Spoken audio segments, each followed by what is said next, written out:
Bienvenue dans Incorporer, le podcast qui va t'aider à plus habiter ton corps et à mieux vivre ta vie.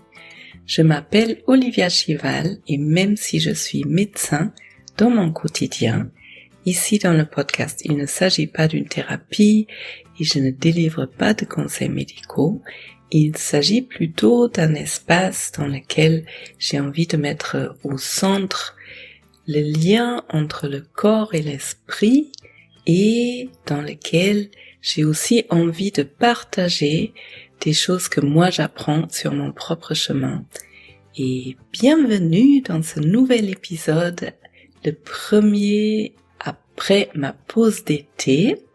J'espère que tu vas bien, j'espère que toi, tu as passé un bel été et peut-être tu as créé du lien avec ton propre corps, avec les derniers épisodes, ici dans le podcast. Aujourd'hui, j'ai envie de partager avec toi un épisode un peu plus personnel. Au départ, j'avais envie de nommer cet épisode mes apprentissages de cet été, mais en fait, en réfléchissant, je me suis rendu compte qu'il s'agit surtout des apprentissages, ou je sais même pas si c'est des apprentissages, mais des choses qui m'ont frappé dans la relation aux autres. Et du coup, il va peut-être avoir un autre nom plus tard, cet épisode. En tout cas, il y a certaines choses que j'ai l'impression d'avoir vues clairement. C'est peut-être pas forcément des choses nouvelles, mais si, c'est quelque chose qui s'est clarifié. Bon, je parle beaucoup dans le vague là, mais en tout cas, il va s'agir dans cet épisode du système nerveux et de la relation. Et comme d'habitude, j'espère surtout que cet épisode va t'aider à mieux comprendre l'être humain dans son fonctionnement et du coup à mieux te sentir dans la relation avec toi et avec l'autre. Donc, avec tout ça dit, c'est parti pour l'épisode.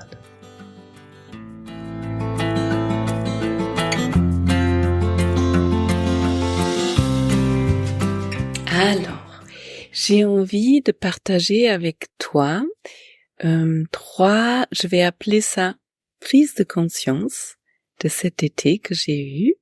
Et la première, c'est à quel point l'être humain est vraiment dirigé par l'activation de son système nerveux.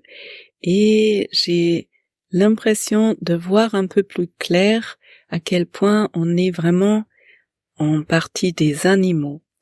Alors, petite parenthèse, dans ce podcast, en général, tout ce que j'ai dit, c'est une proposition, et c'est juste une proposition pour toi, donc je t'invite à prendre ce qui te parle et à laisser le reste. Et là, je vais faire quelques généralités, et je vais surtout parler de ma propre expérience. Alors, pour revenir dans l'histoire, donc, je me suis rendu compte à quel point on est des animaux à travers notre système nerveux et à quel point, en tout cas la plupart des êtres humains, est un peu en une sorte de hypervigilance, surtout dans un terrain avec des personnes qu'on ne connaît pas, et c'est un peu comme si on est toujours en train de guetter le danger, et ça amène à de la séparation et à des difficultés à nouer des liens. Alors, par où je commence pour m'expliquer et pour t'amener dans quelque chose qui fait sens? Peut-être je commence par te raconter que je fais souvent des stages, des retraites, des formations, donc je me retrouve souvent dans des groupes avec des personnes que je n'ai pas forcément choisies, qui sont pas forcément mes amis, et surtout qu'au début je ne connais pas. Et c'est comme ça pour beaucoup de personnes qui se retrouvent là, par exemple, dans une retraite ou dans une formation. Et peut-être le plus simple, c'est que je parle un peu de ma propre expérience. Donc souvent, quand je rentre dans un groupe, alors il y a des exceptions et j'ai l'impression que c'est aussi un peu culturel dans des pays différents. J'ai pas forcément le même vécu, mais ce dernier temps, j'avais plusieurs occasions en arrivant dans des groupes comme ça, de me rendre compte, premièrement, que moi-même j'étais en train de juger tous les autres, de les regarder et d'abord trouver ce qui était différent. Donc vraiment de me sentir séparée par tous les autres. Et en plus, bon, je peux avoir honte de ça, mais en même temps, c'est ok, je trouve que c'est un peu normal. Enfin, je pense que ça arrive à beaucoup de personnes. En général, quand j'arrive dans un groupe avec des personnes où moi je me sens pas forcément accueillie, les personnes ne sont pas belles. Moi, je les trouve pas forcément très belles. Et dans ma tête, je peux commencer à les critiquer. Alors c'est quelque chose que je peux voir, je peux prendre la distance et ça me plaît pas. C'est pas du tout en accord avec mes valeurs de juger les autres, de les critiquer, etc. Mais c'est un peu comme si ça se faisait malgré moi.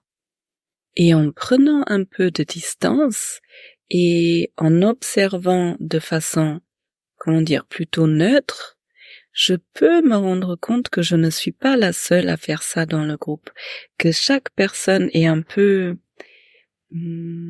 presque à fleur de peau énergétiquement, qu'il n'y a pas de cohésion, c'est normal, on se connaît pas encore, mais presque il y a un peu comme les animaux là, qui se regardent, vous voyez, avec un peu de distance et qui essayent de capter est-ce que l'autre est dangereux pour moi ou est-ce qu'il est juste neutre.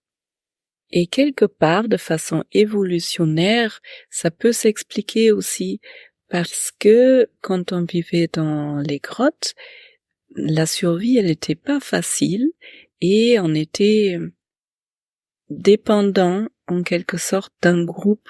On était dépendant du fait d'appartenir à un groupe et c'était extrêmement important d'appartenir et aussi de se rendre compte de qui est mon ennemi pour tout simplement me protéger et pour pas me faire manger par n'importe qui. Et en même temps, je trouve ça intéressant d'observer comment moi, personnellement, et en même temps, je pense beaucoup de personnes se promènent dans ce monde où il n'y a plus d'ours derrière chaque virage et où on est matériellement plutôt en sécurité, mais c'est un peu comme si notre système nerveux était toujours resté dans l'époque des grottes et au lieu d'être plein d'amour et plein de confiance et de rencontrer les autres avec un grand sourire et en se disant oui, l'autre, il me veut du bien, eh bien souvent c'est quand même le contraire qui se passe. On rencontre l'autre d'abord avec une méfiance et puis après on voit. Et en fait, ce que je trouve intéressant aussi, c'est que pendant ces formations, retraites, peu importe, un stage, là en l'occurrence, c'était des stages de au moins 5 jours, 7 jours, où on a le temps, premièrement, avec les pratiques qu'on fait, chacun de détendre son propre système nerveux et d'aller dans du bien-être, dans la détente, dans la confiance. Et puis aussi, souvent, il y avait des temps de partage ou de rencontres où on va dans notre propre vulnérabilité et ça, c'est super intéressant. Enfin, c'est rien de nouveau, mais à partir du moment où moi, je peux me montrer vulnérable, l'autre va pouvoir voir, premièrement, elle est pas dangereuse. Deuxièmement, elle est comme moi. Et ça, c'est passionnant à voir, en fait, comment chaque personne change sur une semaine, comme il y a quelque chose qui se crée dans le lien, une sorte de confiance, et comment sur une semaine, progressivement, les systèmes nerveux s'apaisent, se détendent, s'ouvrent et vont pouvoir être dans le lien avec les autres. Donc, sur une semaine, c'est vraiment intéressant de voir comment la méfiance descend et comme ça devient plus agréable, plus fluide et comme la confiance s'installe en fait. Et ce qui est drôle, c'est de voir que premièrement, je commence à moins juger les autres, à plus me rendre compte de l'état de mon propre système nerveux, à quel point moi-même j'étais dans la peur au début de la semaine, et à quel point la joie elle arrive, et à quel point les personnes deviennent belles à partir du moment où on s'ouvre à elles. Et là, je me rappelle d'un stage en particulier où je me souviens du premier soir où j'ai regardé tous les autres. On était 24, plus 2 personnes qui organisaient le stage. Bon, les 2 personnes, je les adore, je les connais, mais toutes les autres, je me souviens comme je les ai regardées, je les ai scrutées. J'étais pas trop contente d'être là avec toutes ces personnes. Et puis le dernier stage, bon, là, en l'occurrence, je pense que c'est vraiment important d'avoir des personnes qui mettent un bon cadre et qui guident à travers la semaine ou à travers ces quelques jours. Mais le dernier soir, on était de nouveau en cercle, toutes, et on s'est regardé, et j'ai regardé chaque personne. Et chaque personne, j'ai vraiment vu la beauté. Ça me donne encore la chair de poule, parce qu'en fait, on est tous beaux à partir du moment où on n'est plus dans la peur, en fait. Et c'était intéressant aussi de ressentir à quel point l'énergie a changé dans ce groupe. Voilà, donc ça, première prise de conscience, en fait, je la fais assez souvent, cette prise de conscience où je me rends souvent compte de ça, notre système nerveux, à quel point on est en général dans la peur, dans le quotidien, et comme ça change mon regard de l'autre et ma façon d'interagir avec.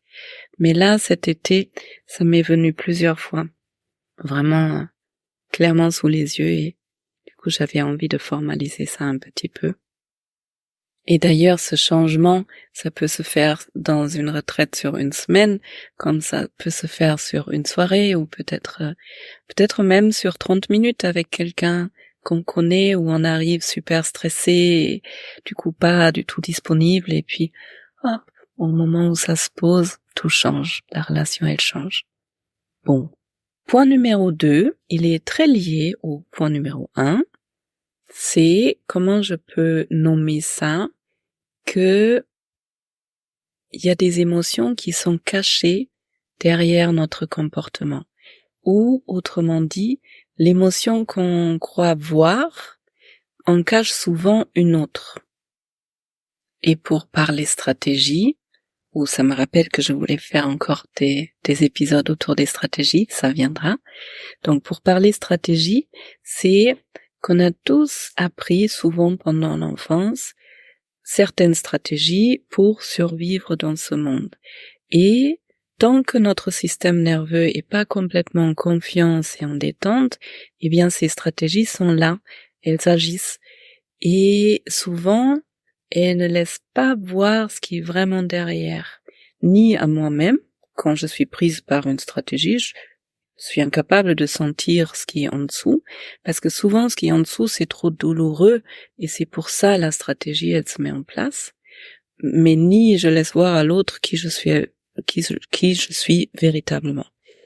Alors, je vais essayer de clarifier par des exemples très concrets que j'ai rencontrés cet été.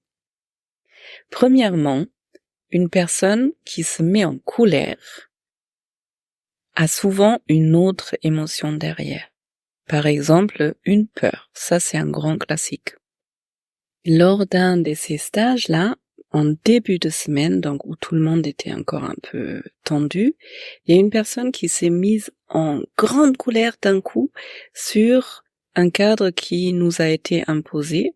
C'était pour sécuriser le groupe, mais cette personne, je peux croire que pour cette personne, c'est difficile de devoir s'adapter à des cadres, tout simplement. Donc, il y a une grande colère qui est sortie. Il a commencé à vraiment hurler. Et en prenant un peu de distance, je me suis rendu compte que, au lieu de le juger comme je peux le faire habituellement et de me mettre en séparation avec cette personne et, en le rejetant par rapport à cette colère, je peux aussi faire un pas en arrière et me demander mais qu'est-ce qui se passe pour cette personne? Et en fait, cette personne, très probablement, elle avait juste une extrême peur dans ce nouveau lieu avec toutes ces nouvelles personnes d'être privée de sa propre liberté. Moi, je pense que c'est le thème qui est en dessous, qui a été un peu confirmé dans la semaine par ce qu'il a dit. Deuxième exemple où une émotion ou un comportement cache une autre émotion derrière, c'est qu'on a rencontré quelqu'un pendant cet été et on était très content de rencontrer cette personne et en fait ça, je pense que vous connaissez des personnes comme ça, on se rencontre mais en fait on s'est pas vu depuis X temps, en l'occurrence là je ne connaissais pas encore cette personne, et cette personne se met à parler pendant, sans blague, un 3/4 d'heure.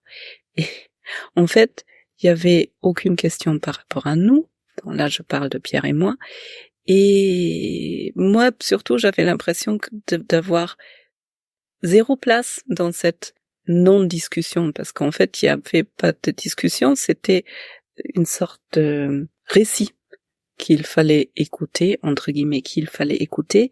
Donc après un quart d'heure, 20 minutes, 30 minutes, j'ai commencé à en avoir un peu marre et je me suis réfugiée dans mes propres pensées, dans mes trucs. Et puis, après un 3/4 d'heure, la personne apparemment a commencé à se poser, son système nerveux a commencé à se sentir en sécurité et là, ça a complètement changé et on a passé 1 heure à vraiment être dans le lien, dans l'échange et c'était extrêmement chouette. Et je sais pas si vous connaissez ce genre de personnes, ça peut être une façon de ne pas montrer à quel point on est mal à l'aise, de prendre beaucoup de place et de remplir tout par la parole. Ça peut être une stratégie qui évite qu'il y a des blancs. Parce que dans un blanc, quand je suis avec une autre personne que je connais peu, je peux me sentir très très vulnérable. Donc, prendre la parole et remplir tout l'espace, ça donne aussi un sentiment de contrôle. Et en même temps, ça ne permet pas du tout d'être en lien avec l'autre. Mais de nouveau, ça m'a montré à quel point ça peut être intéressant au lieu de juger l'autre pour, par exemple, oh là là, il est égocentré, il n'y a pas la place pour moi, là, là, là. Plutôt de me demander, qu'est-ce qui se passe pour l'autre personne? Pourquoi cette personne a besoin de tellement remplir l'espace? Et de quoi elle a besoin? Cette personne, en l'occurrence, elle avait très probablement tout simplement besoin de se sentir rassurée dans la relation, de se sentir vue, et à partir du moment où elle était en sécurité, eh bien il y avait du lien et on a passé un très très chouette moment. Donc les comportements des personnes ne sont souvent pas ce qu'on pourrait croire au premier abord.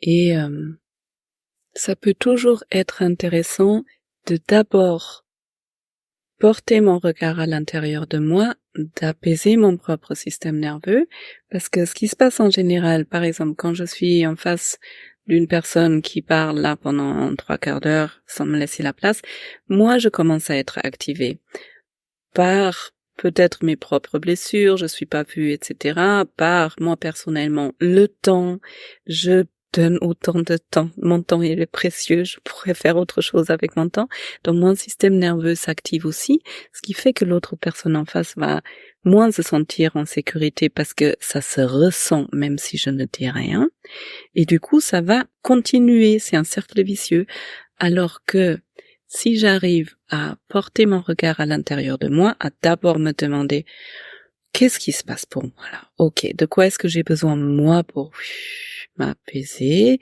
Et puis prendre un peu de recul, me demander qu'est-ce qui se passe pour l'autre peut-être?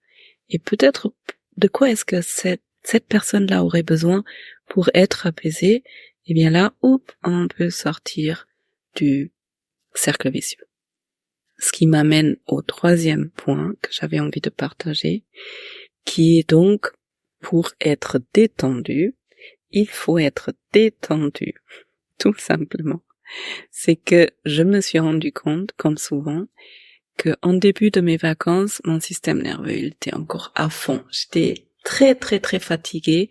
J'avais mes 36 000 trucs qu'il fallait que je termine.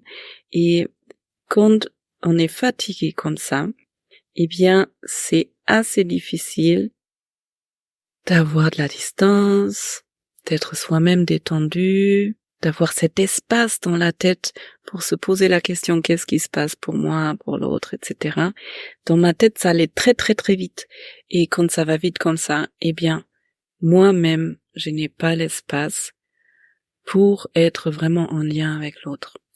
Et ce qui est drôle, c'est à la fin de mes vacances, donc pour moi là, c'était 4 semaines, j'étais vraiment assez détendue et je me suis rendu compte à quel point j'étais différente par rapport aux personnes que je rencontre dans ma vie. Et ça peut être, j'en sais rien, la boulangère ou des personnes dans la rue. J'étais tellement détendue que j'avais juste envie de sourire à tout le monde. Et ça, c'est une jolie expérience, peut-être vous la faites régulièrement. Vous êtes dans la rue et vous souriez aux personnes autour de vous. Et c'est impressionnant à quel point on reçoit des sourires des autres. En fait, l'énergie que j'émets, je la reçois. Quand moi, je cours dans ma vie, quand je suis super stressée, tendue et avec le visage fermé, je regarde comme ça tout le monde, eh bien, c'est pas étonnant que je me reçois aussi par les autres plutôt de l'agressivité ou des tensions. Et si moi je suis dans la détente et dans le sourire, eh bien ce que je reçois des autres, ça n'a rien à voir, c'est complètement différent. Et en revanche, voilà, pour être détendu, il faut être détendu. Nos vies sont souvent très chargées, très remplies, ça va très vite. Et pour moi, il est important depuis quelques années, premièrement, de prendre des vacances régulièrement. Ça peut être une semaine, quelques jours, mais de déconnecter, mais au moins une fois par mois en ce moment, de prendre au moins 4 semaines. Ces dernières années, c'était 5 semaines, ça c'est vraiment top, mais je me rends compte que j'ai bien besoin de 2-3 semaines pour détendre le rythme, pour détendre ma tête, pour ne plus être tout le temps dans le qu'est-ce qu'il faut faire après et toute la liste. Et franchement, après 4 semaines maintenant, c'est encore un peu là, tout ce qu'il faut que je fasse, mais je sens qu'il y a beaucoup d'espace. Beaucoup plus d'espace qu'avant. Donc, je souhaite à toi et à toutes les personnes qui écoutent ce podcast, et en fait, je souhaite ça à tout le monde, à toute personne, de pouvoir faire des pauses. Et si ça t'intéresse, le thème des pauses, il y a un épisode que j'ai fait sur les pauses, je crois, en début d'année. Et surtout de vous accorder une grande pause pour vraiment permettre à votre système nerveux de sortir de l'urgence et d'expérimenter la détente. Voilà, c'était les 3 points que j'avais envie de partager avec toi aujourd'hui. Pour peut-être des prises de conscience pour toi, peut-être il y a quelque chose qui t'a parlé. Donc, il y avait la prise de conscience à quel point on est, pour beaucoup d'entre nous, je pense, certainement pas pour tout le monde, mais en général, on traverse notre vie avec un système nerveux qui est à fond, qui se sent en insécurité, qui est toujours un peu au moins en hypervigilance, et ça crée la séparation avec les autres. Puis il y a le fait que les comportements cachent, ou les émotions cachent souvent d'autres émotions derrière, et avec ça aussi des besoins à qui on pourrait répondre pour que le comportement s'apaise et la première émotion qu'on voit disparaisse. Et puis, 3e point, pour être détendu. C'est utile d'être détendu, donc de mettre en place ce qu'il faut, notamment se donner des temps de pause.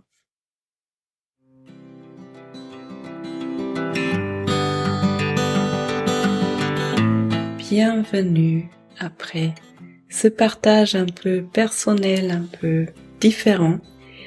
Et j'espère que tu vas bien, j'espère que tu as trouvé de l'inspiration dans cet épisode, qu'il y a quelque chose qui t'a parlé. Si tu as envie de partager ça avec moi, c'est avec grand plaisir. Par exemple, viens me voir sur Instagram, où je partage des fois autre chose, des inspirations, et je suis toujours curieuse à savoir qu'est-ce qui te parle dans ce podcast, qu'est-ce qui sont tes propres interrogations. Et si tu as une question et tu voudrais que je réponde à cette question, si tu as, des questionnements, tu peux me les partager, c'est avec grand plaisir que j'ai réfléchi à des épisodes podcast autour de ce qui t'intéresse toi. Donc pour me contacter, je pense le plus simple, c'est de répondre à une des lettres d'Olivia. Ça c'est ma newsletter qui sort tous les premiers du mois et dans laquelle je partage cette année des personnes qui m'ont inspiré, moi et mon travail. Et puis aussi, petite info importante, je reprends les cours de yoga en visio les mercredis entre midi et 13h. C'est ouvert à tout le monde et c'est un yoga très traditionnel où il y a le pranayama, le souffle au milieu et qui donne beaucoup de stabilité. Donc si ça t'intéresse, pareil, tu peux me contacter sur Instagram ou en répondant à ma newsletter. Et puis si cet épisode t'a plu, n'hésite pas, ou tu es invité à le partager avec des personnes pour qui ça peut être utile. Et maintenant, je te souhaite une belle journée, belle soirée. Un grand merci à toi d'être là, de passer du temps avec moi. Et je te dis à très bientôt. Prends bien soin de toi.